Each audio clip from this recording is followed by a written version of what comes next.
The planet you're standing on right now has died and been reborn more times than you can imagine. 252 million years ago, Earth crossed a threshold so catastrophic that 9 out of every 10 species simply vanished. What came after wasn't recovery. It was reinvention. The Triassic period emerged from that apocalypse, and the creatures that rose to fill the silence were unlike anything that had come before. This wasn't the age of dinosaurs yet. Not really. This was something stranger, more experimental, more desperate. Life was figuring itself out again from scratch, and the results were terrifying.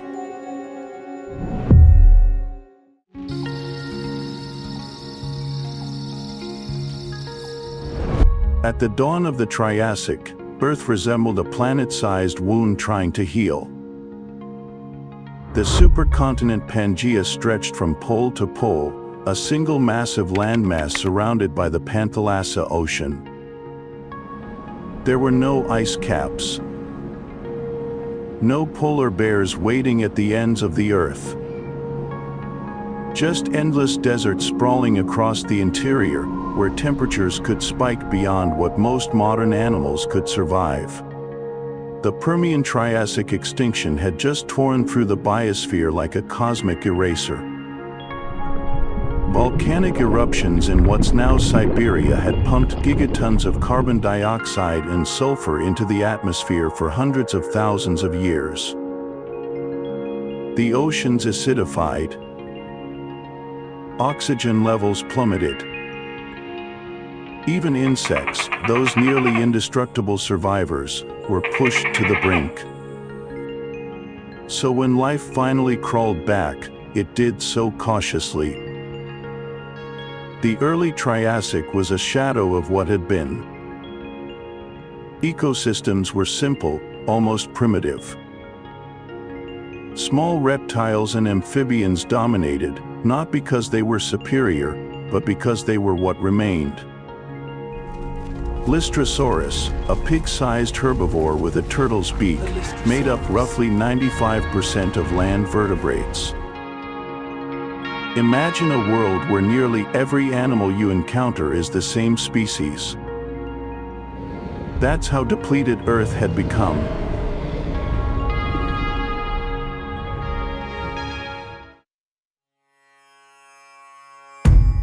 But survival has a way of breeding innovation.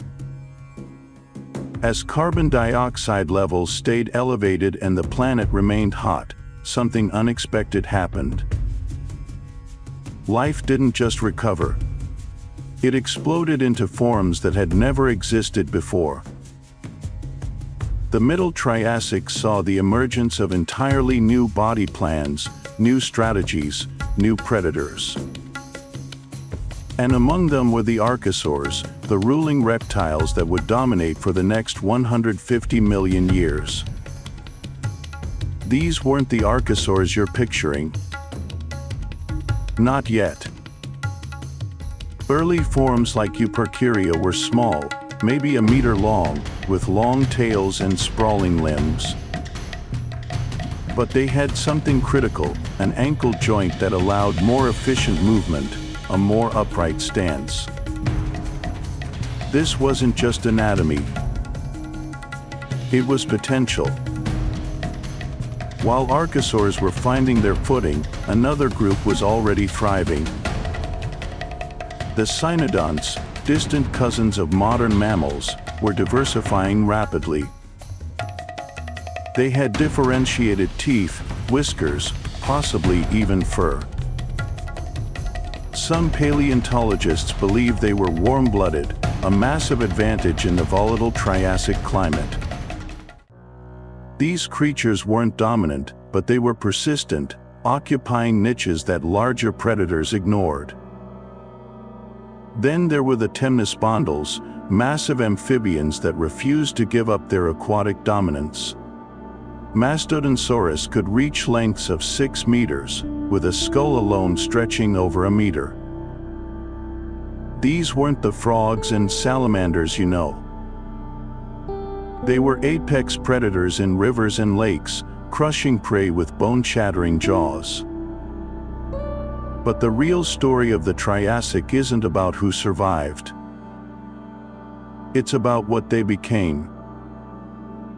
By the late Triassic, the world had changed again. Pangaea was beginning to fracture, though it would take millions more years to fully split apart. Rainfall increased in some regions, turning barren deserts into lush forests of conifers, ferns, and cycads. With more vegetation came more herbivores. And with more herbivores came larger, more sophisticated predators. This is when the monsters arrived. Postosuchus stalked the landscape of what's now North America, a quadrupedal predator built like a crocodile but acting like a wolf. For meters long, with powerful jaws and serrated teeth, it was an apex hunter, perfectly adapted to ambush prey in forested environments. Postosuchus wasn't a dinosaur. It was a Rauisuchian, part of that broader archosaur family that was experimenting with dominance. And it wasn't alone. Saurosuchus prowled South America, even larger, reaching up to 9 meters. These creatures moved on all fours but could rear up on their hind legs when attacking, combining power with flexibility. Their skulls were massive, reinforced to withstand the stress of crushing bone. They were, in every functional sense, the top of the food chain. Here's the strange part. These apex predators weren't dinosaurs, and they weren't destined to become dinosaurs. They were a separate lineage, one that would eventually go extinct. But for tens of millions of years, they ruled. Dinosaurs during this time were smaller, less specialized, still figuring out their niche. They weren't the kings yet. They were the understudies. So what were the early dinosaurs doing? Eoraptor, one of the earliest known dinosaurs, was about the size of a dog. It lived in what's now Argentina around 231 million years ago. Eoraptor had a lightweight frame, grasping hands, and a diet that was probably omnivorous. It wasn't dominating anything. It was surviving, adapting, learning. Herrerasaurus was another early dinosaur, slightly larger, more predatory. It had a flexible jaw that allowed it to grip struggling prey, a feature that would become more refined in later theropods. But even Herrerasaurus wasn't at the top. It coexisted with much larger predators, avoiding direct competition by targeting smaller animals. What's fascinating is that dinosaurs during the Triassic weren't inevitable. There was no sign they'd eventually take over. They were one experiment among many. Crocodile relatives were larger, more successful. Mammal ancestors were more adaptable. Dinosaurs were just another group trying to make it work. Then something shifted. The late Triassic brought another wave of extinction, smaller than the Permian catastrophe but significant. Volcanic activity surged again, this time associated with the breakup of Pangaea. Climate became more unpredictable. Sea levels fluctuated wildly. And in that chaos, many of the dominant groups faltered. Rauisuchians began to decline. Large amphibians lost ground. But dinosaurs, with their more efficient respiratory systems, upright posture, and flexible diets, started expanding. Not overnight. Not in some dramatic takeover. Just slowly, persistently, filling gaps as other groups weakened. By the end of the Triassic, dinosaurs were no longer marginal. They were ascending. Plateosaurus appeared in the late Triassic, one of the first large herbivorous dinosaurs. It could reach lengths of up to 10 meters and weighed several tons. Plateosaurus was a prosauropod, a precursor to the giant sauropods that would later dominate the Jurassic. It moved on all fours but could rear up on its hind legs to reach high vegetation, a body plan that hinted at future gigantism. And then there was Coelophysis, a small, agile carnivore that hunted in packs. Fossil sites in New Mexico have revealed dozens of Coelophysis skeletons together, suggesting social behavior. These weren't solitary killers. They were coordinated, adaptable, capable of taking down prey much larger than themselves through cooperation. This is the pattern that defines the Triassic. Life wasn't dominated by a single strategy. It was a chaotic competition of body plans, metabolisms, and survival tactics. Every group had a chance. Every lineage was testing the limits of what was possible. But there's another layer to this story, one that's often overlooked. The Triassic wasn't just about land. The oceans were undergoing their own transformation. Marine reptiles exploded in diversity during this period. Ichthyosaurs, dolphin-like predators, evolved from land-dwelling ancestors and returned to the sea, developing streamlined bodies, powerful tails, and sharp teeth for catching fish. Some species grew to over 15 meters in length. They weren't fish. They were air-breathing reptiles that had fully committed to an aquatic lifestyle, a transition that happened remarkably fast in evolutionary terms. Nothosaurs patrolled coastal waters, smaller than ichthyosaurs but equally adapted. They had webbed feet, long necks, and needle-like teeth for snagging slippery prey. These creatures occupied the shallow marine environments, hunting in estuaries and lagoons where the boundary between land and sea blurred. And beneath them, in the deeper waters, placodont's grazed on shellfish. These bizarre reptiles had flat, crushing teeth designed to crack open mollusks. Some species developed turtle-like shells, armored protection against the increasing number of marine predators. The Triassic oceans were becoming crowded, competitive, and dangerous.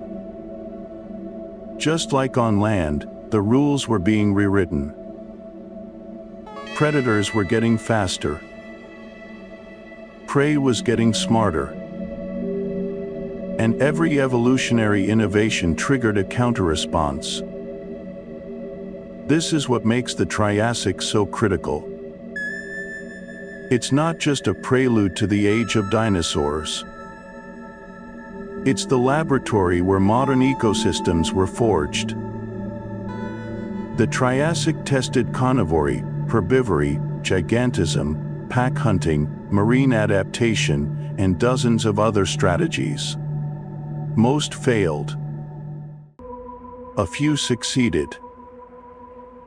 And those successes shaped everything that followed. And then it ended. Not gradually. Not through slow decline. The Triassic closed with another mass extinction around 201 million years ago, erasing roughly 70 to 80% of terrestrial species. Volcanic eruptions associated with the breakup of Pangaea released massive amounts of carbon dioxide. Global temperatures spiked. Ocean acidification returned. Ecosystems that had stabilized after the Permian were shattered once more. The difference this time was what survived. Dinosaurs made it through. Most of their competitors did not.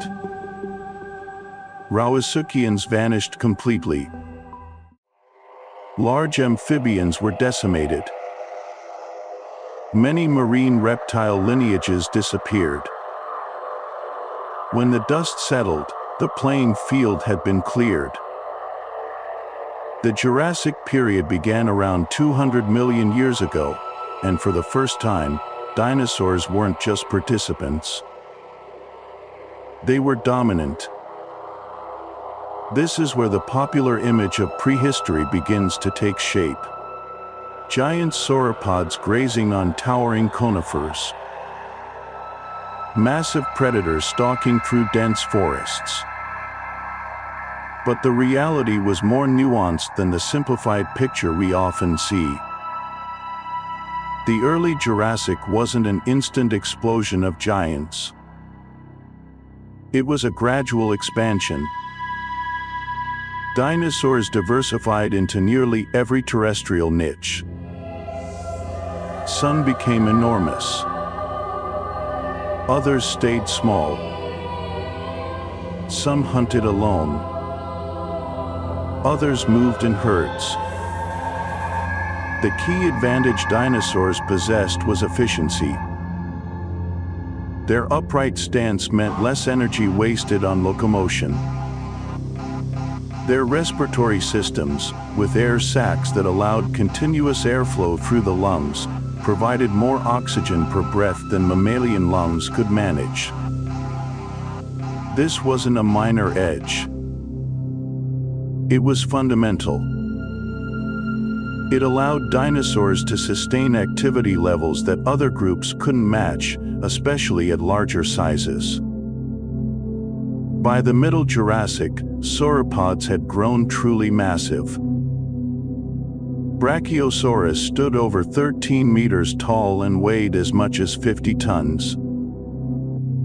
Its long neck allowed it to browse vegetation that no other herbivore could reach, creating a feeding strategy that minimized competition. Diplodocus stretched even longer, reaching lengths of up to 30 meters, though much of that was tail. These weren't clumsy, slow-moving creatures. Recent biomechanical studies suggest sauropods could move at reasonable speeds, and their tails functioned as effective defensive weapons. A full-force tail strike from a diplodocus could shatter bone. Predators had to adjust. Allosaurus emerged as one of the dominant carnivores of the late Jurassic. At around 9 meters long and weighing up to 2 tons, Allosaurus wasn't the largest predator ever, but it was built for efficiency. Sharp, serrated teeth designed to tear flesh. Powerful forelimbs with large claws. A skull structure that allowed it to deliver slashing bites rather than crushing ones. Fossil evidence shows Allosaurus targeted sauropods, despite the size difference.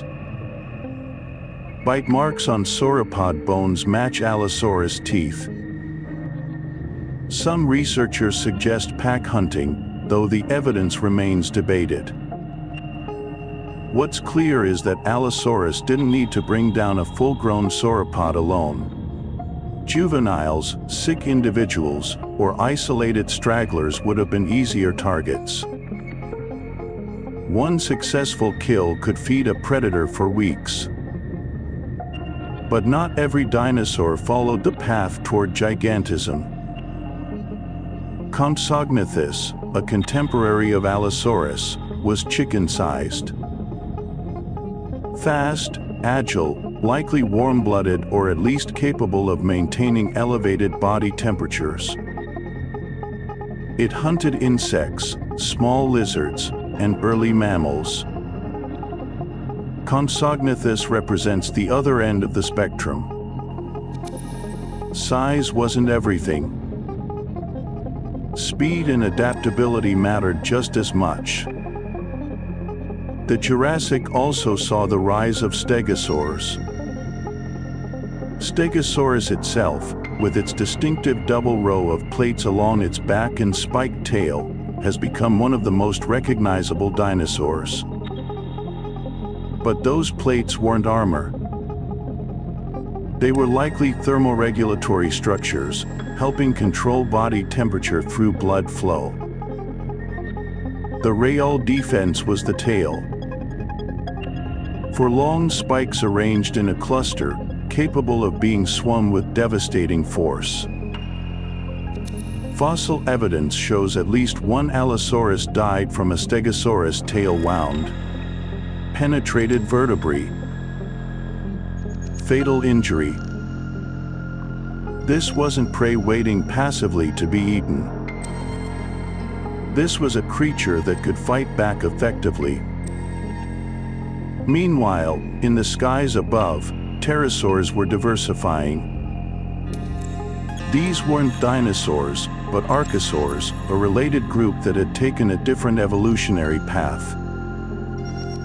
Pterosaurs ranged from sparrow-sized insectivores to massive gliders with wingspans exceeding 10 meters. Pteranodon, though technically from the later Cretaceous, represents the culmination of this lineage.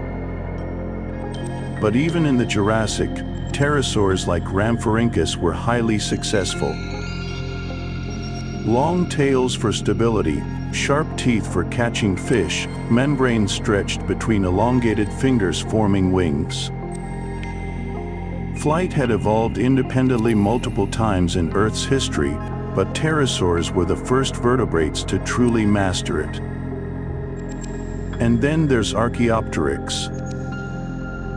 Discovered in Germany in 1861, Archaeopteryx is one of the most famous transitional fossils ever found. It had feathers, clearly visible in the fossil impressions. It had wings. But it also had teeth, claws on its wings, and a long bony tail. Was it a bird? Was it a dinosaur? The answer is both. Archaeopteryx represents the evolutionary bridge between non-avian dinosaurs and modern birds. It couldn't fly like a modern bird. Its flight muscles were weaker, its wings less refined. But it could glide, possibly flap for short bursts. And that was enough. Flight didn't emerge fully formed. It evolved incrementally, each small improvement providing a slight advantage. Archaeopteryx lived around 150 million years ago, in the late Jurassic. By that point, feathers had already been around for millions of years, originally evolving for insulation or display rather than flight. Flight was a secondary adaptation, a repurposing of existing structures. This pattern repeats throughout evolution. Features evolve for one reason, then get co-opted for another. Feathers for warmth became feathers for flight. Fins for stability became limbs for walking. Evolution doesn't plan ahead. It tinkers with what's already there. The Jurassic world wasn't static. Climates shifted. Sea levels rose and fell. Pangaea continued breaking apart, creating new coastlines, new ocean currents, new weather patterns. As continents separated, populations became isolated. Species that once could migrate freely were now cut off. This drove further diversification. different environments selected for different traits. Dinosaurs in what would become North America evolved differently from those in Europe, Africa, or Asia. By the end of the Jurassic, around 145 million years ago, the stage was set for an even more dramatic period. The Cretaceous was approaching, an era that would see dinosaurs reach their absolute peak in size, diversity, and ecological dominance. But it would also be their last. Before we get there, though, there's something else worth examining. While dinosaurs dominated the land and pterosaurs ruled the air, life in the oceans was undergoing its own revolution. Marine reptiles had filled nearly every aquatic niche. Ichthyosaurs continued their reign as fast-swimming predators.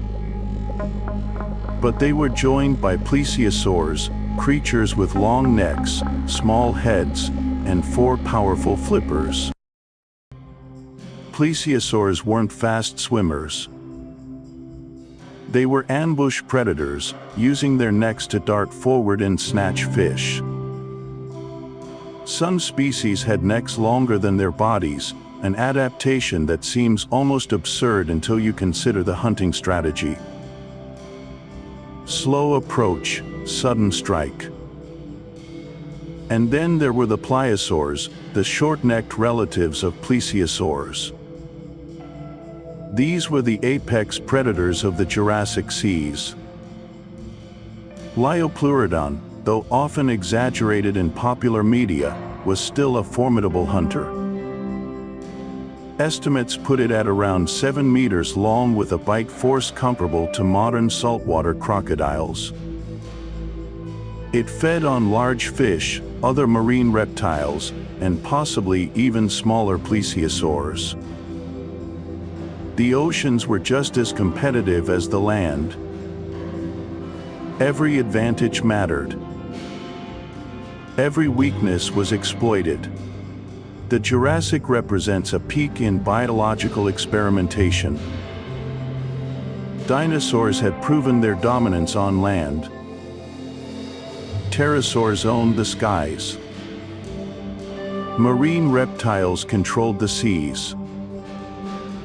Mammals still existed, but they were small, nocturnal, and largely irrelevant to the larger story unfolding around them. Yet those mammals were learning, evolving, waiting. The Jurassic ended not with a catastrophe, but with a transition. Climates continued shifting. New species emerged. Old ones faded. And as the Cretaceous began, the world entered the final act of the dinosaur era.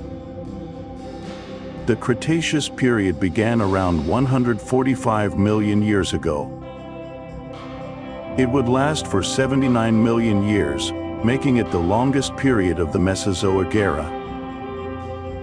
And during that time, dinosaurs reached their absolute zenith. This wasn't just more of the same. The Cretaceous brought new families, new body plans, new extremes. Sauropods grew even larger. Theropods became more specialized. Herbivores developed unprecedented defenses. The arms race between predator and prey intensified to levels never seen before or since. One of the defining features of the Cretaceous was the rise of flowering plants. Angiosperms appeared around 130 million years ago and spread rapidly.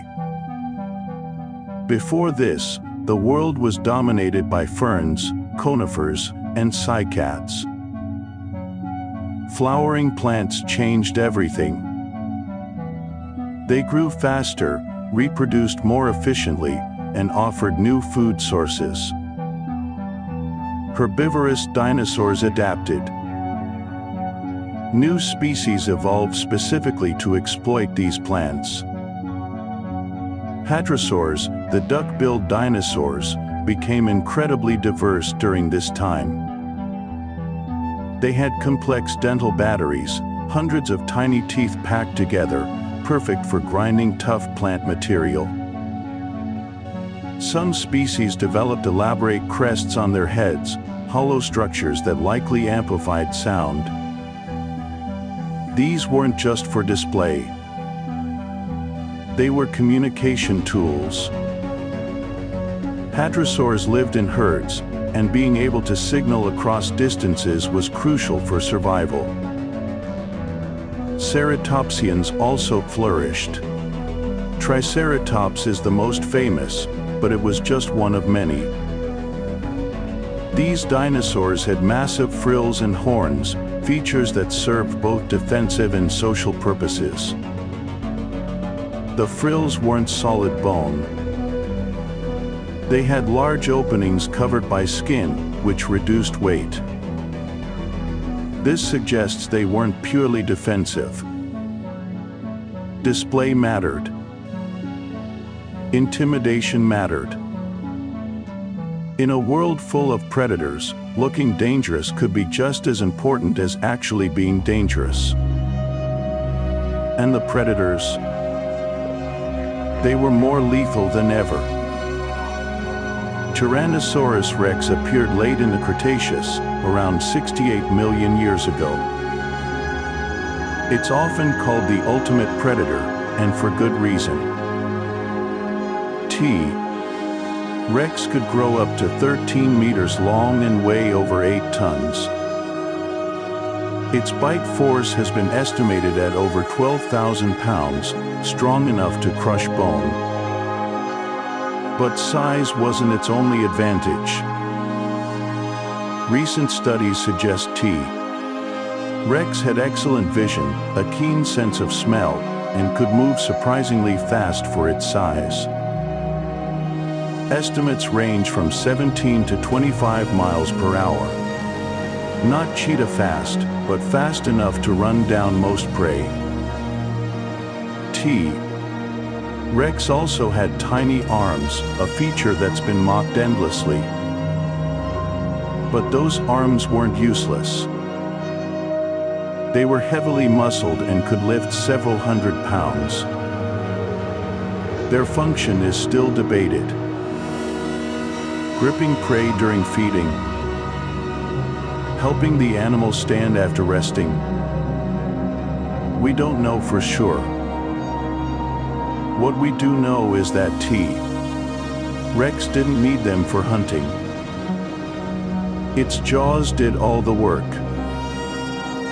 Other theropods took different paths.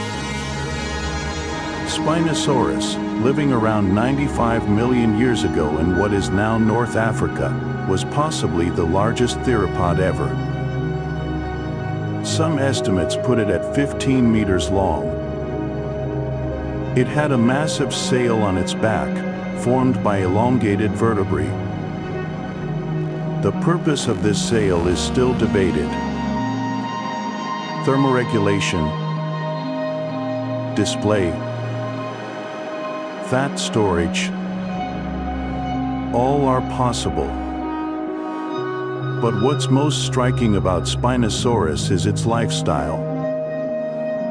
Unlike most theropods, it was semi-aquatic. Its teeth were conical, better suited for catching fish than tearing flesh. Its nostrils were positioned high on its skull, allowing it to breathe while partially submerged. Fossil evidence suggests it spent significant time in water, hunting large fish and possibly smaller dinosaurs that came to drink. This adaptability is key. Dinosaurs weren't locked into rigid roles. They experimented. They adapted. They filled niches that hadn't existed before. The Cretaceous also saw the rise of the dromaeosaurs, the raptors. The velociraptor is the most famous, though popular media gets it wrong. The real velociraptor was about the size of a turkey, not the human-sized monster from movies. But it was still a formidable predator. It had a large sickle-shaped claw on each foot, used for gripping and slashing. Its arms were long and flexible, with three-fingered hands capable of grasping prey. And it likely hunted in packs, coordinating attacks on larger animals. This level of social behavior suggests intelligence, at least relative to other dinosaurs. Larger dromaeosaurs did exist. Deinonychus, discovered in Montana, was around 3 meters long and weighed up to 70 kilograms. Utahraptor was even bigger, possibly reaching 7 meters and weighing half a ton. These weren't just scavengers. They were active hunters, using speed, coordination, and those devastating claws to bring down prey. Meanwhile, in the skies, pterosaurs reached their largest sizes ever. Quetzalcoatlus, appearing in the late Cretaceous, had a wingspan of up to 11 meters. That's wider than most small planes. It likely weighed around 200 kilograms, though some estimates go higher. How did something that large fly? Its bones were hollow and incredibly light. Its wings were made of a flexible membrane stretched between elongated finger bones. It probably spent more time gliding than flapping, riding air currents like modern albatrosses. What did it eat? Fossil evidence suggests fish, small dinosaurs, and carrion. It may have stalked shorelines, using its long neck to probe for prey. The oceans, too, were dominated by giants. Mosasaurs have replaced earlier marine reptiles as the top predators. These weren't dinosaurs. They were marine lizards, relatives of modern monitor lizards. The largest species, Mosasaurus hoffmanii, could reach 17 meters long. They had powerful jaws lined with sharp teeth, adapted for gripping slippery prey. They fed on fish, sharks, sea turtles, and even other mosasaurs. Bite marks on fossils show they weren't gentle. They were aggressive, dominant hunters. But the Cretaceous wasn't just about size. It was about diversity. Ecosystems became more complex. Food webs deepened. Interactions between species became more nuanced. Herbivores developed better defenses. Predators developed better attacks. Plants evolved chemical defenses, tough leaves, and toxic compounds. Herbivores evolved better digestion, detoxification systems, and behavioral strategies. This is coevolution in action. Each side pushes the other to adapt. Neither can afford to stop. And through all of this, the continents continued drifting. By the late Cretaceous, the world looked more recognizable. South America and Africa were fully separated. India was an island continent, drifting northward toward Asia. North America and Europe were still connected intermittently by land bridges, but the Atlantic Ocean was widening. These geographic changes had biological consequences. Populations isolated on different continents evolved independently. South American dinosaurs looked different from Asian ones. African species had their own unique traits. This geographic isolation drove further diversification. climate during the Cretaceous was warmer than today. There were no polar ice caps. Sea levels were high, flooding low-lying areas and creating shallow inland seas. Forests extended into polar regions. Dinosaurs lived in Antarctica, which at the time was temperate, not frozen. This greenhouse climate was driven by high atmospheric carbon dioxide, likely from volcanic activity. The breakup of Pangaea created new volcanic zones, new mountain ranges, new sources of CO2. The planet was warmer, wetter, and more dynamic than at any point in the Mesozoic. But warmth doesn't mean stability. The Cretaceous experienced its own fluctuations. Ocean circulation patterns changed. Regional climates shifted. Sea levels rose and fell. These changes weren't catastrophic, but they were constant. Species had to adapt continuously. Those that couldn't went extinct. Turnover rates were high. New species appeared, old ones vanished. Evolution never stopped. Toward the end of the Cretaceous, around 70 million years ago, something else was happening. Volcanic activity was increasing. The Deccan Traps in what is now India began erupting, releasing massive amounts of lava and gas. These eruptions would continue for hundreds of thousands of years, pouring out enough lava to cover an area larger than France. The environmental impact was significant. Sulfur dioxide and carbon dioxide flooded the atmosphere. Temperatures fluctuated. Acid rain became common. Ecosystems were stressed. But they endured. Dinosaurs were still thriving. The fossil record from the latest Cretaceous shows no sign of decline. Diversity remained high.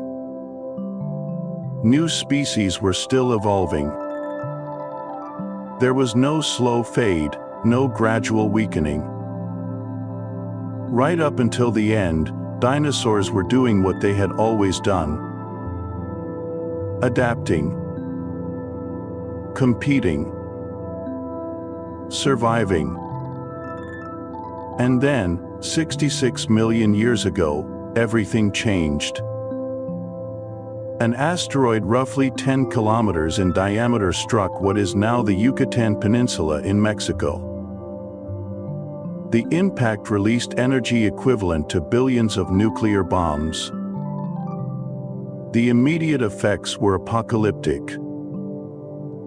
A shockwave flattened forests for hundreds of kilometers. Tsunamis hundreds of meters high swept across coastlines. Debris blasted into the atmosphere, then rained back down as molten rock, igniting global wildfires. Within hours, much of the planet was burning. But the real killer wasn't the immediate impact. It was what came after. Dust and ash filled the atmosphere, blocking out sunlight. Temperatures plummeted. Photosynthesis stopped. Plants died. Herbivores starved. Carnivores followed. This wasn't a quick extinction. It unfolded over months, years, possibly decades. The darkness lasted long enough to collapse food chains from the bottom up. By the time the skies cleared, 75% of all species were gone. Every non-avian dinosaur vanished. Pterosaurs disappeared. Mosasaurs went extinct. The Cretaceous ended not with a gradual decline, but with a single, catastrophic blow. Yet some things survived. Birds made it through. Small mammals endured. Crocodiles persisted. Turtles survived. These weren't random survivors. They shared traits that mattered when the world went dark. Small body size meant lower energy needs. Burrowing behavior provided shelter from temperature extremes. Omnivorous diets allowed flexibility when food chains collapsed. The ability to enter dormancy, to slow metabolism and wait out the crisis, proved invaluable. Birds survived because they were small, adaptable, and could fly to wherever resources remained. Mammals survived because they were already living in the margins, already adapted to scavenging, already capable of exploiting whatever was available. The extinction didn't choose the strongest. It chose the most flexible. In the immediate aftermath, Earth was unrecognizable. Forests were gone, replaced by ferns and pioneer plants that could colonize bare ground quickly.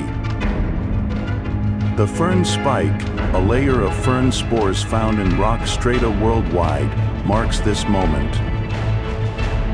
It's a geological signature of devastation, a planet resetting itself from scratch. For perhaps 1 million years, ecosystems remained simple. Food webs were short.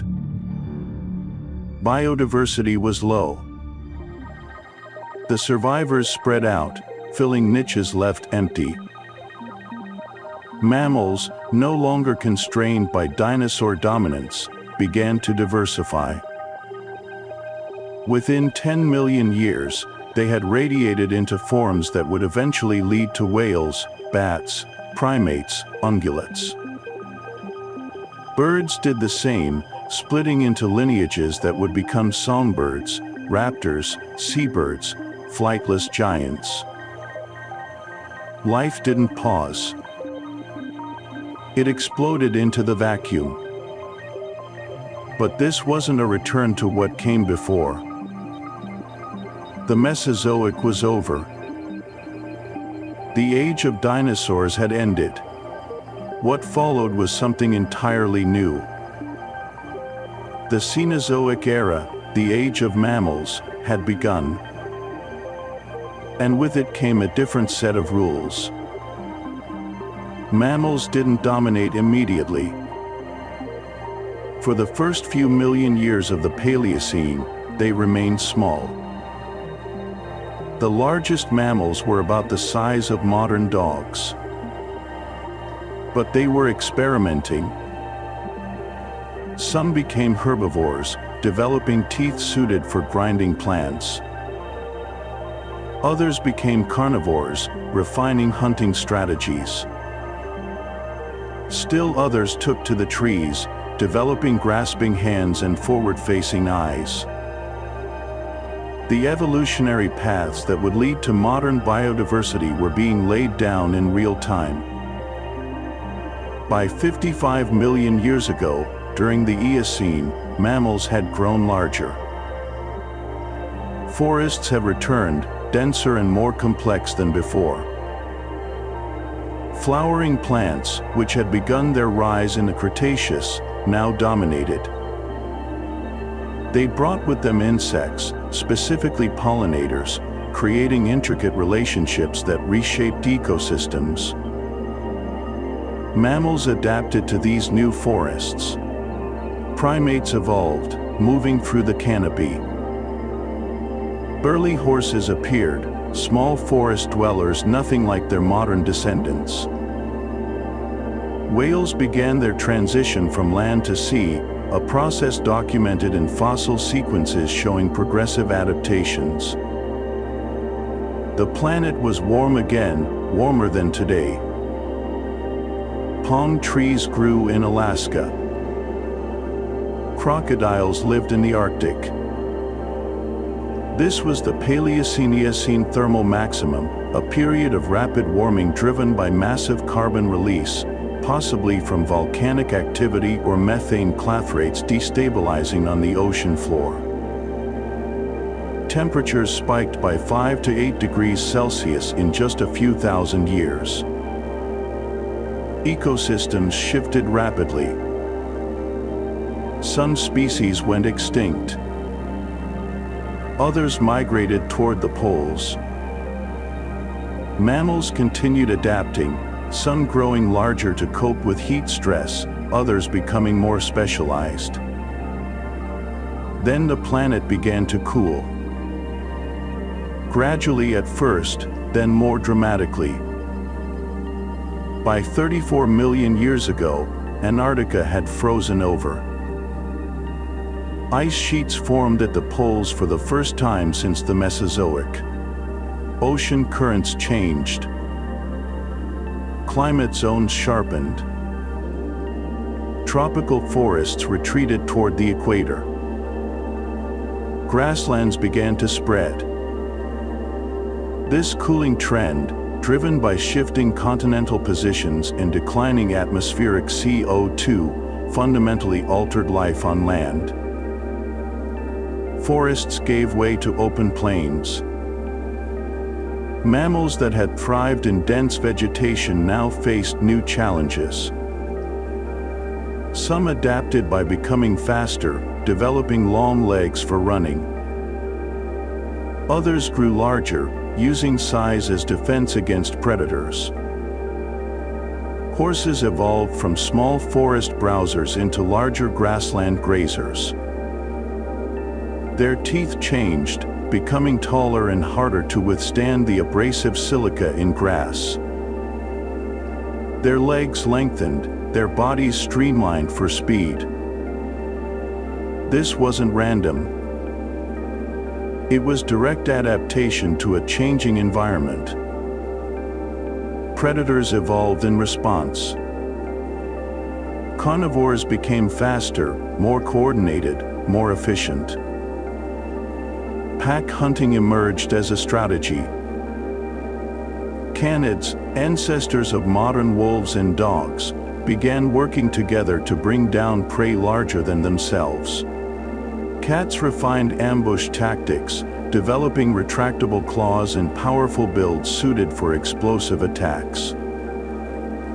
The grasslands became arenas of predator-prey dynamics more intense than anything in the forests. Meanwhile, other lineages took different paths. Elephants and their relatives grew massive, developing trunks, tusks, and complex social structures. Whales, now fully aquatic, diversified into filter feeders and toothed predators, dominating the oceans in ways no marine reptile ever had. Bats refined echolocation, becoming the only mammals capable of true flight. Each group found its niche, exploited it, and diversified. By 20 million years ago, the planet looked more familiar. Continents were approaching their modern positions. India had collided with Asia, forming the Himalayas. Africa was moving toward Europe.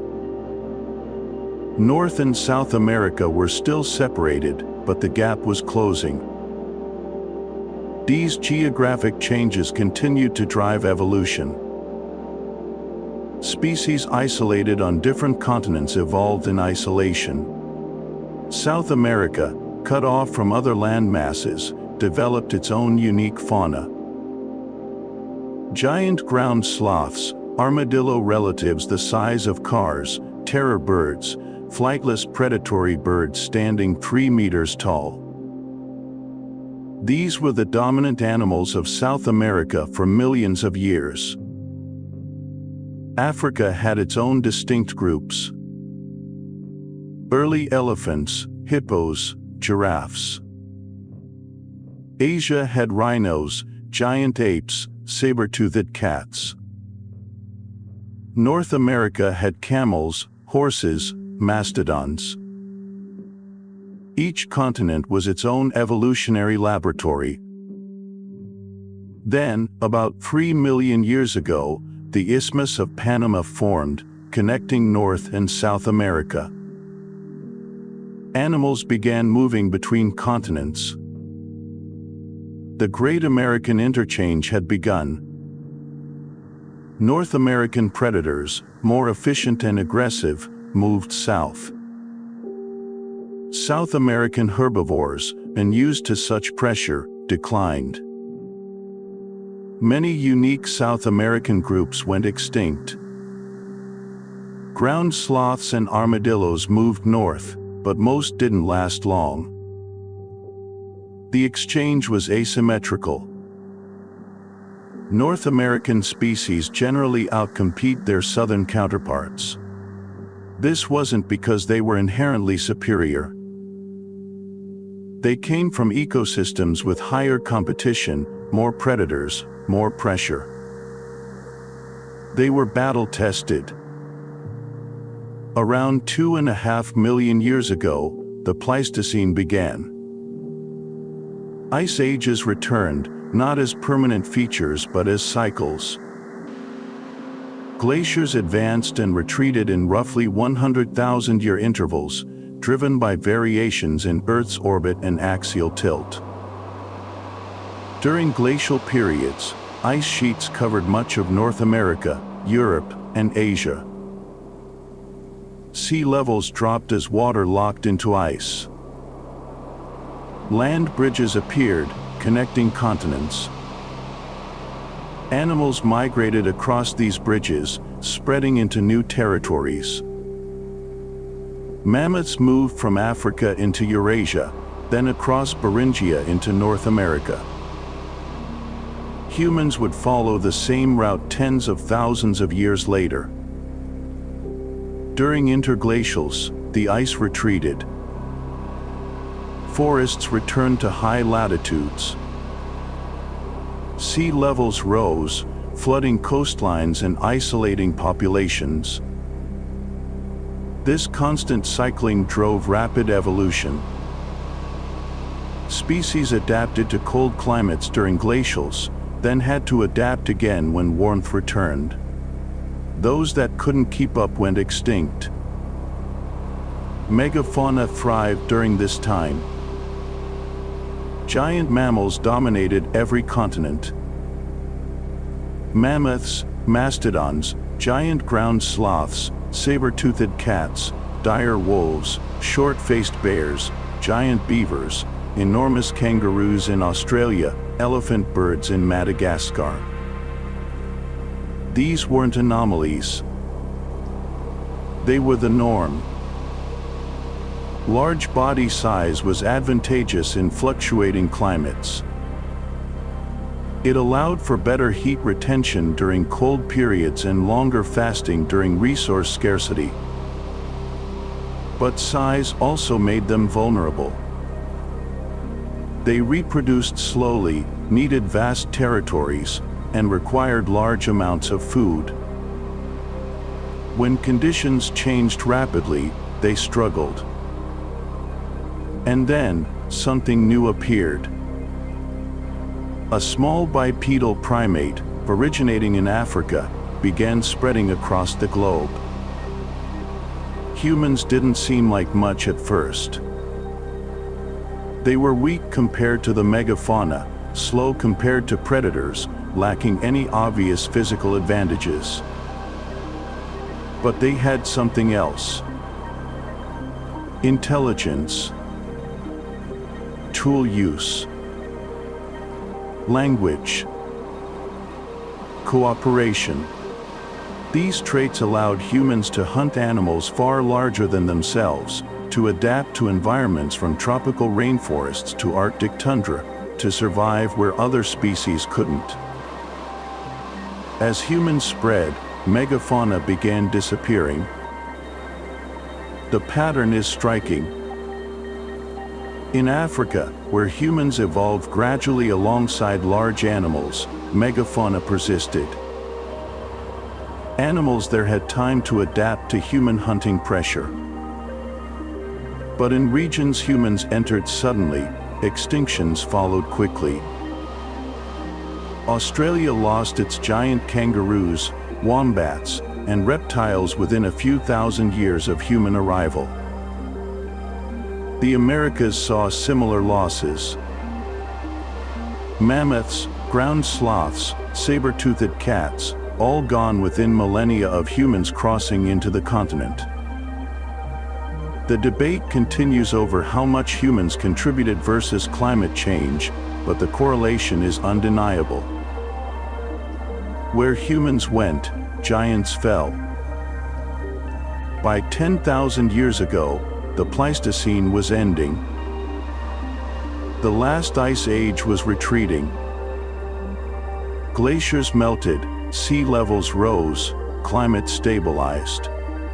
And in this new, warmer world, humans did something unprecedented. They stopped moving. They settled. They began farming. Agriculture wasn't an invention. It was a necessity. As megafauna disappeared, hunting became harder. Reliable food sources vanished. Humans turned to plants, domesticating wheat, rice, maize. They domesticated animals too. Sheep, goats, cattle, pigs. These weren't random choices. They were species that could thrive near human settlements, that bred quickly, that provided consistent resources. Farming changed everything. It allowed populations to grow. It created surplus, which led to specialization. Not everyone had to hunt or gather. Some could build, some could craft, some could organize. Settlements became villages. Villages became cities. Cities became civilizations. And with civilization came new pressures. Humans began shaping the environment deliberately. Forests were cleared for farmland. Rivers were diverted for irrigation. Animals were hunted not just for survival but for trade. The planet, which had been shaped by geological and biological forces for billions of years, was now being reshaped by a single species. This brings us to the present. The Holocene, the epoch we've lived in for the past 10,000 years, has been remarkably stable. Temperatures haven't fluctuated wildly. Ice ages haven't returned. This stability allowed human civilization to flourish. But stability is ending. We're entering what scientists call the Anthropocene. A new geological epoch defined not by ice or heat, but by human impact. The evidence is everywhere. Carbon dioxide levels in the atmosphere are higher than they've been in 3 million years. Global temperatures are rising faster than at any point in the last 10,000 years. Species are going extinct at rates 1,000 times higher than the natural background rate. The oceans are warming, acidifying, losing oxygen. Ice sheets are melting. Sea levels are climbing. Weather patterns are destabilizing. This isn't speculation. It's measured, documented, undeniable. The question isn't whether humans are changing the planet. We are. The question is what happens next. Climate change gets framed as a future problem, but it's already here. We're living through it now. Arctic ice is vanishing. Permafrost, frozen for millennia, is thawing, releasing methane. Coral reefs, ecosystems that support a quarter of all marine life, are bleaching and dying. Forests are burning with increasing frequency and intensity. Droughts are lasting longer. Storms are growing stronger. These aren't isolated events. They're connected, part of a system pushed out of balance. And unlike past climate shifts that unfolded over thousands of years, this one is happening in decades. Species can't adapt that fast. Ecosystems can't adjust. We're conducting an experiment with no control group, no way to reverse course if things go wrong. The parallels to past mass extinctions are uncomfortable.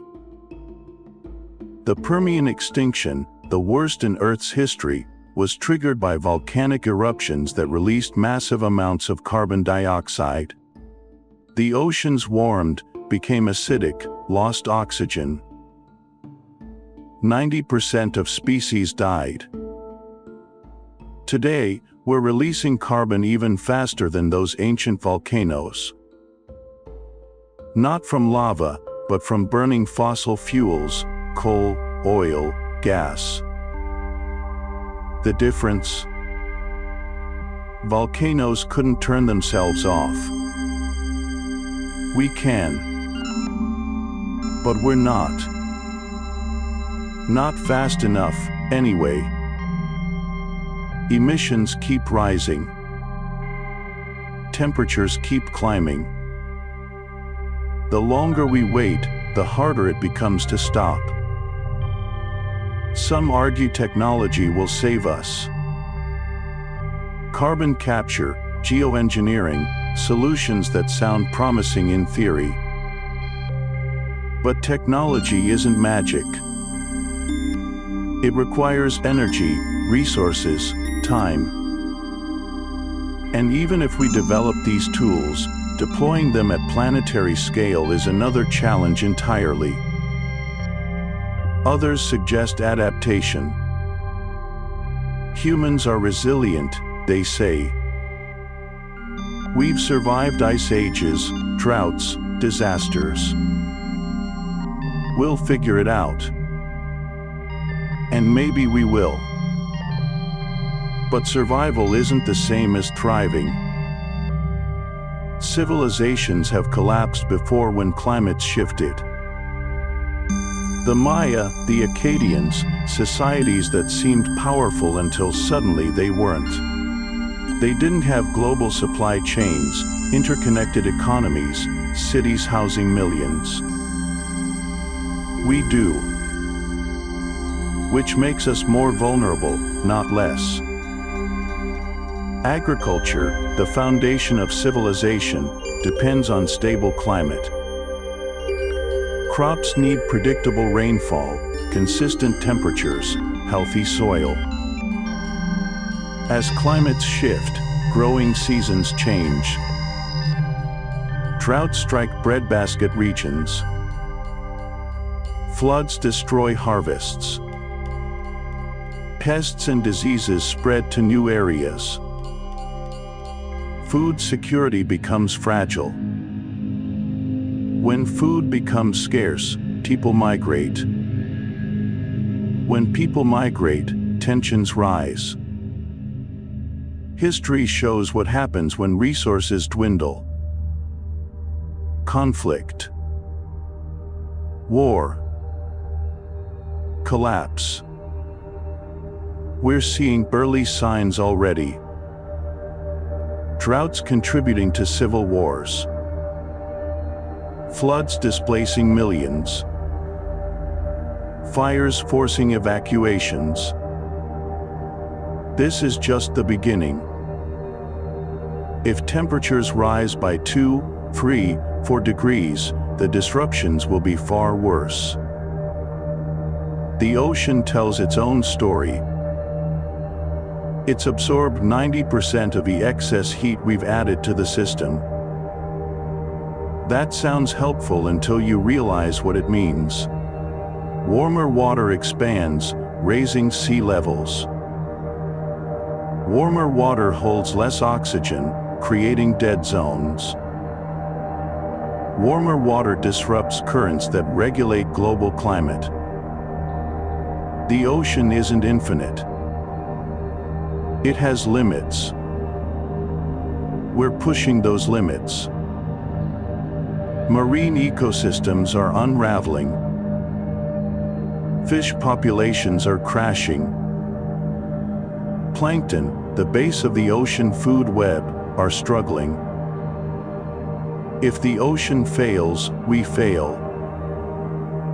We depend on it for food, for oxygen, for climate regulation. Half the oxygen we breathe comes from ocean plankton. When we damage the ocean, we're damaging ourselves. Then there's the Sixth Mass Extinction. We're in it now. Species are vanishing not from asteroids or volcanoes, but from habitat destruction, pollution, climate change, human activity. Every species lost is a thread pulled from the web of life. Ecosystems are resilient to a point, but redundancy has limits. Remove enough threads and the web collapses. We don't know where that point is. We won't know until we've crossed it. And once crossed, there's no going back. Extinction is permanent.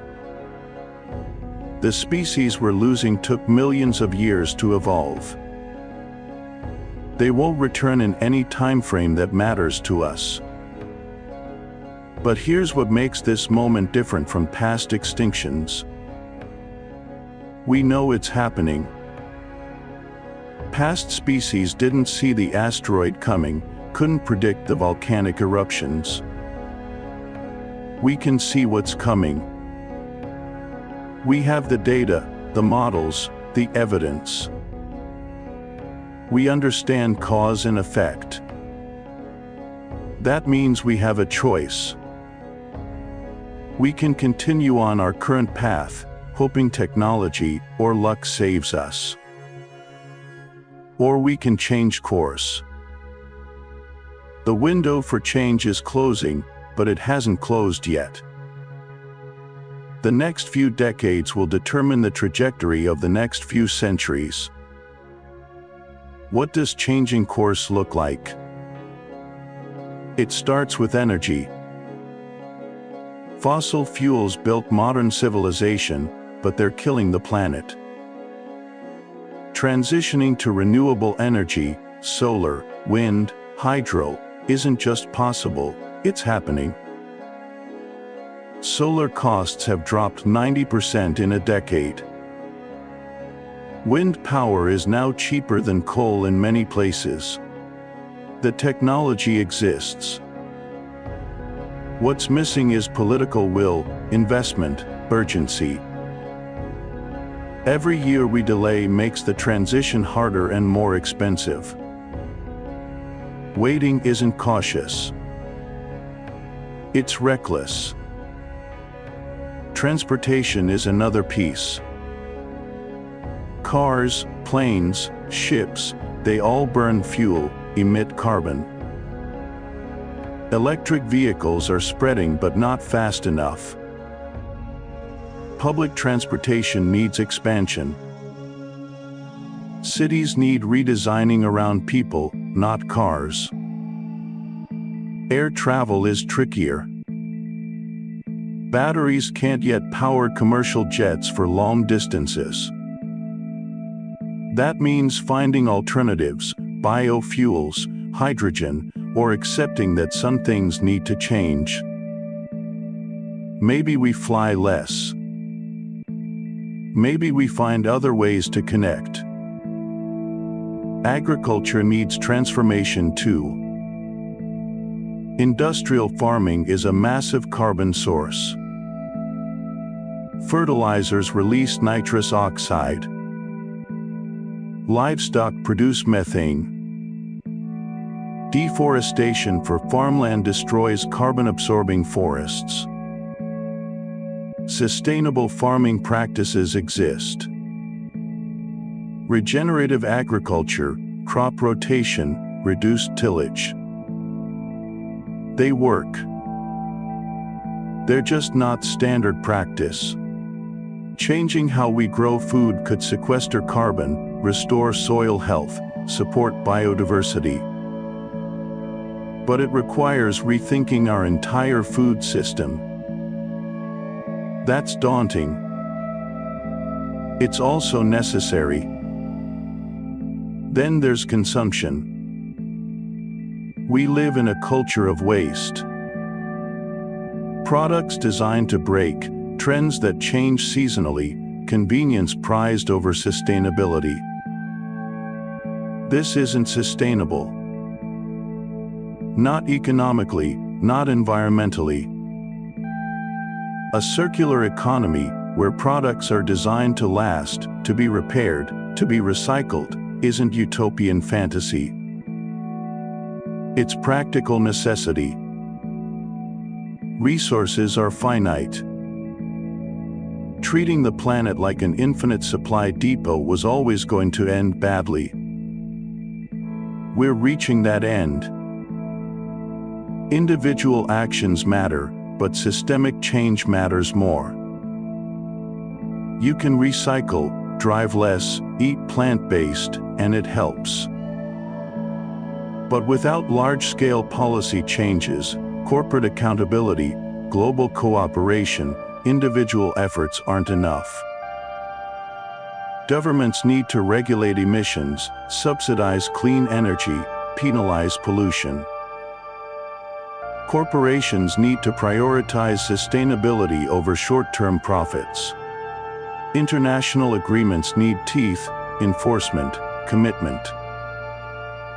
The Paris Agreement was a start. It's not enough. We need more ambition, more urgency, more action. This isn't about saving the planet. The planet will survive. It survived worse.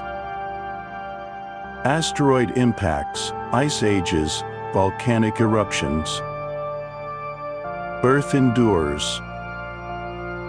Life endures. What's at stake is human civilization. The stable climate that allowed us to build cities, grow crops, thrive. That's what's threatened. We're not fighting for the planet. We're fighting for ourselves. The stakes are enormous, but the situation isn't hopeless. Human ingenuity got us into this mess. It can get us out.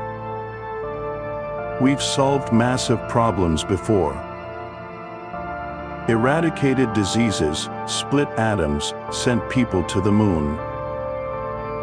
We can do this too.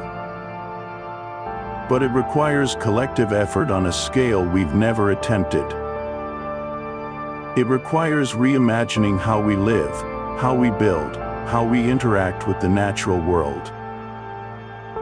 It requires seeing ourselves not as separate from nature, but as part of it. The same rules that apply to every other species apply to us. We're not exempt from ecological limits. We're subject to them. What gives me hope? The fact that change is already happening. Renewable energy is booming. Electric vehicles are multiplying. Reforestation projects are underway. Plastic bans are spreading. Climate awareness is growing. Young people especially are demanding action, refusing to accept the world as it is. That energy, that urgency, that refusal to give up, that's what drives progress. Change doesn't come from resignation. It comes from determination. The future isn't written. It's being decided now. By the choices we make, the actions we take, the systems we build or dismantle. We're at a crossroads. One path leads to catastrophe. The other leads to adaptation, resilience, a different way of living. Neither path is easy, but one is survivable. The question is whether we have the courage to take it. So what does taking that path actually look like? Not in abstract terms, but in concrete reality. Start with infrastructure. Cities aren't just collections of buildings. They're systems. Transportation, energy, water, waste. Every component connects. Redesigning them isn't about tearing everything down and starting over. It's about strategic retrofitting, smart planning, gradual transformation. Copenhagen didn't become a cycling capital overnight. It invested in bike lanes, prioritized pedestrians, made cars less convenient. Now cycling is faster, easier, safer than driving. That didn't require futuristic technology. It required political will and urban planning. Other cities can replicate that. Many are trying. The results speak for themselves. Less congestion, cleaner air, healthier populations. It works because it addresses the system, not just individual behavior. Energy grids need similar thinking. Centralized power plants feeding vast networks made sense when fossil fuels were cheap and climate impacts were ignored. That model is outdated. Distributed generation, microgrids, localized storage, these aren't fringe concepts anymore. They're practical solutions being implemented globally. A neighborhood with solar panels, battery storage, smart meters can generate its own power, share excess with the grid, reduce transmission losses. Scale that up. Communities, cities, regions. The technology exists. The barriers are regulatory, financial, political. Those can be overcome. They're being overcome. Slowly, unevenly, but steadily. Buildings themselves offer enormous potential. Most existing structures are energy sieves. Heat escapes in winter, enters in summer, requiring constant heating and cooling. Retrofitting with insulation, efficient windows, smart thermostats cuts energy use dramatically.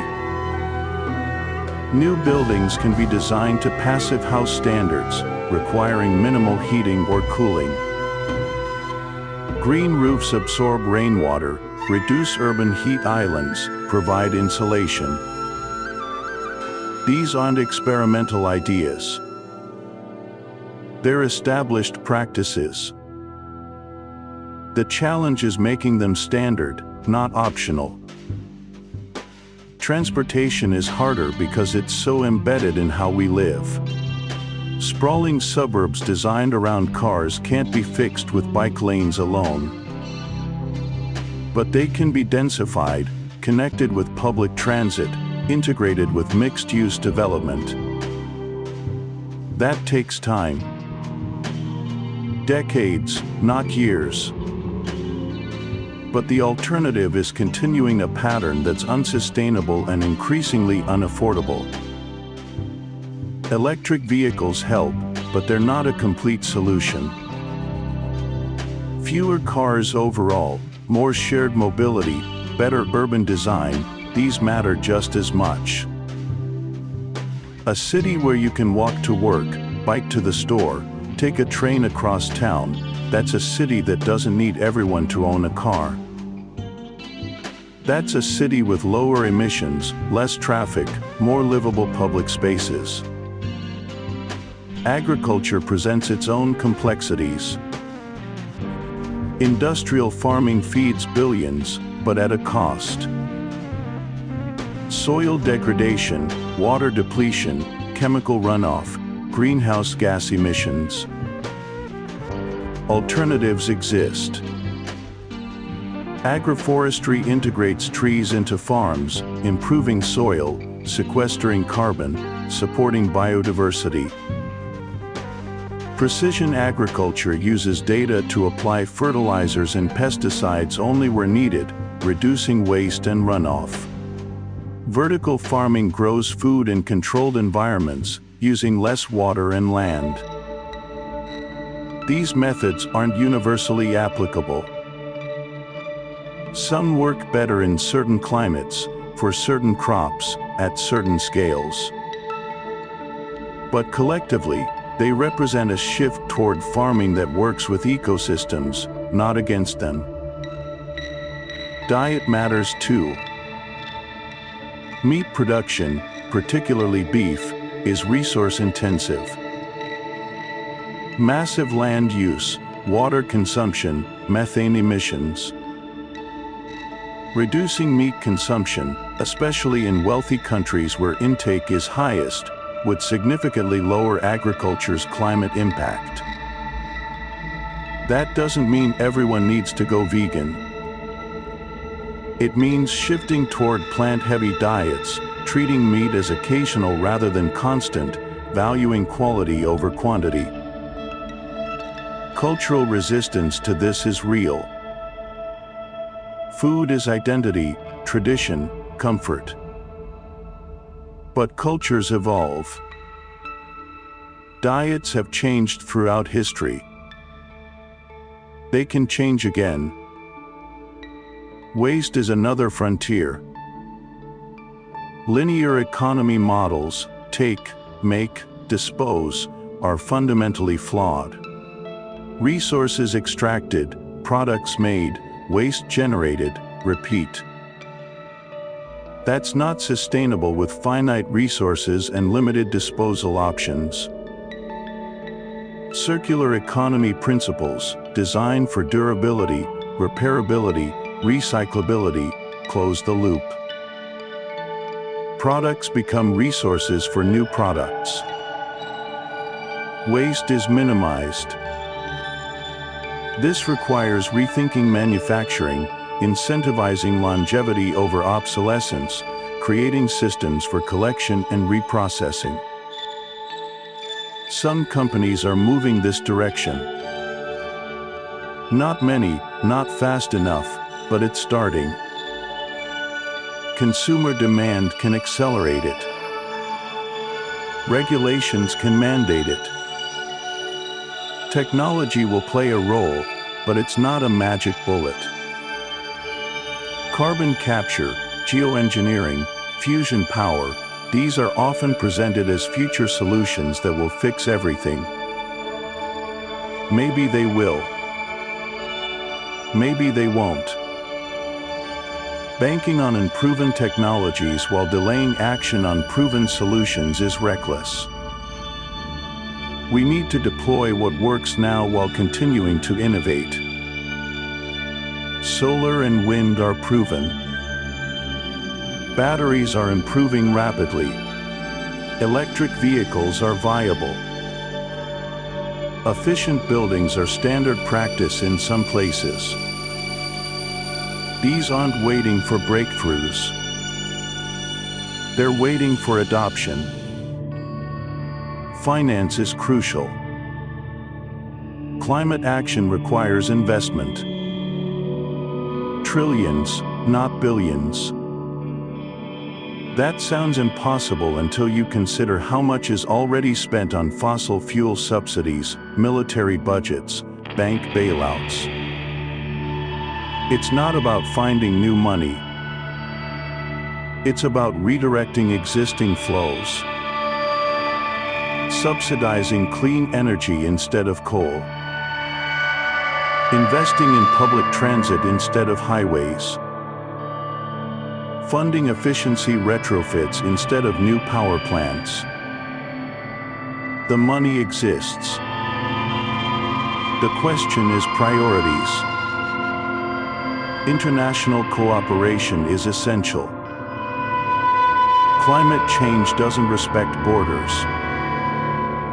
Emissions anywhere affect everywhere. Wealthy nations, which industrialized first and contributed most to historical emissions, have a responsibility to lead and support developing nations in transitioning sustainably.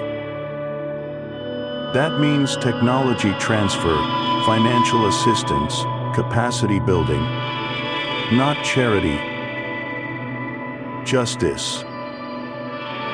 The global north profited from fossil fuels. The global south shouldn't have to choose between development and climate stability. Green technology should be accessible, not locked behind patents and profit margins. Policy mechanisms matter. Carbon pricing, cap and trade, regulations, subsidies, these aren't abstract economic theories. They're tools that change behavior at scale. Make pollution expensive, clean alternatives cheap, and markets respond. This isn't about controlling every aspect of life. It's about correcting market failures, internalizing costs that have been externalized onto the environment and future generations. Social equity can't be ignored. Climate impacts hit the poorest hardest. They have the least resources to adapt, the least responsibility for emissions, the most to lose. Climate action that ignores this isn't just unfair. It's unstable. Transitions need to be just, supporting workers and communities dependent on fossil fuel industries, ensuring benefits are widely shared, not concentrated among the already privileged. Education and communication are foundational. Understanding climate science, recognizing misinformation, evaluating solutions, these skills matter. A population that understands the stakes and the options can demand better from leaders and corporations. Misinformation is pervasive, well-funded, deliberately confusing. Countering it requires clarity, patience, credibility. Science communication isn't about dumbing down. It's about translating complexity without losing accuracy. Political engagement is non-negotiable. Voting, advocacy, activism, these drive policy. Elected officials respond to pressure. Corporations respond to regulation and consumer demand. Change at scale requires political power, and political power comes from organized, persistent effort. Cynicism is a luxury we can't afford. Systems feel immovable until they move. History is full of rapid transformations that seemed impossible until they happened. Individual actions still matter, not because they'll solve the crisis alone, but because they reinforce commitment, build habits, create culture. Choosing public transit, reducing consumption, supporting sustainable businesses, these aren't futile gestures. They're part of a broader shift. Culture changes when enough people change. Norms shift. What was unusual becomes common. What was accepted becomes unacceptable. The path forward isn't linear or easy.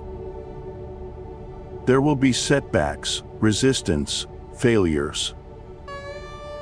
Progress is messy. But the alternative, continuing as we are, isn't an option. The climate is changing regardless of what we do now. The question is how much, how fast, how catastrophically. Every fraction of a degree matters. Every ton of emissions avoided matters. Every policy implemented, every technology deployed, every behavior shifted, they add up. This isn't about returning to some imagined past. Pre-industrial life wasn't idyllic. It was hard, short, limited. Progress is real. Technology improves lives. The goal isn't reversal. It's redirection. Using our capabilities wisely, building systems that work long-term, creating prosperity that doesn't come at the expense of future generations.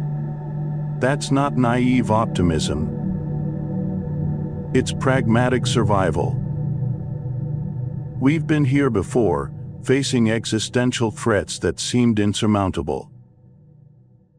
Ozone depletion, acid rain, lead poisoning.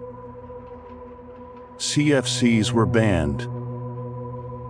Emissions were regulated. Leaded gasoline was phased out. These weren't easy wins. They required science, advocacy, international cooperation, political courage. But they happened. The ozone layer is recovering. Lakes are healing. Air is cleaner.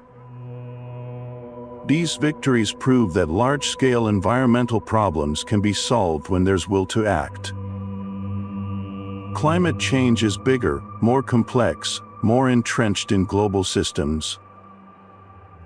But the principles remain. Identify the problem.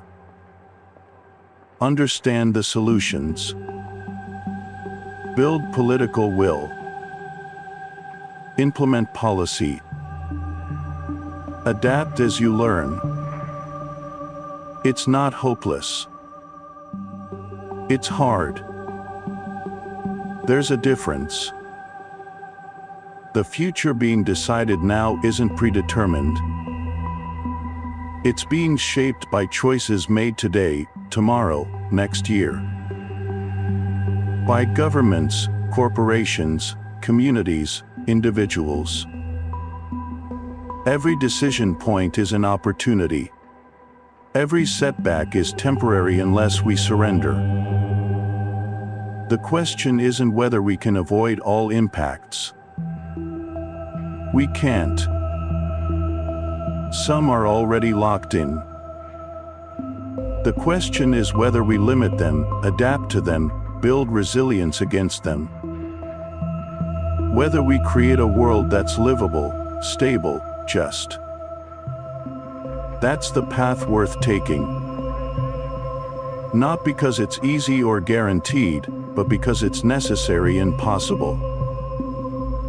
The courage required isn't superhuman. It's simply human. The willingness to face hard truths, make difficult changes, work towards something larger than immediate comfort. That's always been how progress happens. This time is no different. Except the stakes are everything. The Triassic, Jurassic, and Cretaceous weren't just chapters in a textbook. They were experiments. Tests of what's possible when life is given time, pressure, and an unstable planet to work with. Dinosaurs dominated for 165 million years. Humans have been around for maybe 300,000. We're not the pinnacle. We're just the latest iteration. And if the past teaches anything, it's that dominance is temporary. Every extinction event, every climate shift, every asteroid impact, they all reset the board. What survives isn't always the strongest or the smartest. It's the most adaptable. The ones that can shift when the world shifts. Dinosaurs thrived until they couldn't. Mammals waited in the margins until their moment came. The lesson isn't that we're special. It's that nothing is permanent. Right now, we're living through a transition as significant as any in Earth's history. Not because of volcanoes or asteroids, but because of us. We've become a geological force. Our impact is measurable in ice cores, ocean chemistry, atmospheric composition. Future geologists will